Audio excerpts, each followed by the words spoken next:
ইউরোপে মার্কিন যুক্তরাষ্ট্রের সেনা ঘাঁটিগুলোতে কঠোর সতর্কতা জারি করা হয়েছে। পেন্টাগন সূত্রের বরাতে আনাদোলু এজেন্সি এই খবর প্রকাশ করেছে। তবে কি জন্য হঠাৎ সতর্কতামূলক পদক্ষেপ নেওয়া হচ্ছে তা স্পষ্ট করেনি মার্কিন সরকার ও সামরিক বাহিনী। পেন্টাগনের মুখপাত্র সাবরিনা সিং সাংবাদিকদের বলেন, আমি গোয়েন্দা বিষয় নিয়ে কথা বলবো না, তবে এটি ইউরোপীয় থিয়েটারে অবস্থানরত সদস্যদের সুরক্ষা এবং নিরাপত্তাকে সম্ভাব্যভাবে প্রভাবিত করতে পারে। এজন্য সতর্কতা অবলম্বন করতে বলা হয়েছে। তিনি আরো বলেন, ইউরোপীয় কমান্ড আমাদের পরিষেবা সদস্যদের, তাদের পরিবার এবং আমাদের অবকাঠামোর জন্য সতর্কতা বাড়ানোর পদক্ষেপ নিচ্ছে।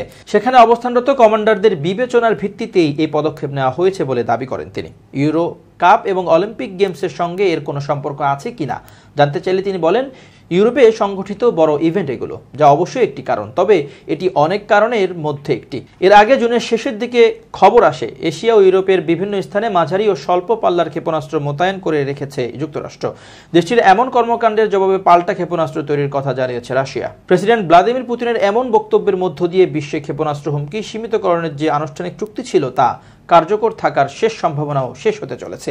ফলে আশঙ্কা দেখা দিয়েছে চীন সহ এ দুই দেশ আবারও অস্ত্র প্রতিযোগিতায় মেতে উঠতে পারে। রাশিয়ার এ ধরনের পদক্ষেপ এবং ইউক্রেন যুদ্ধ ঘিরে ক্রমবর্ধমান হুমকি যুক্তরাষ্ট্রের সতর্কতা অবলম্বনের কারণ হতে পারে বলে ধারণা করেছেন বিশ্লেষকরা।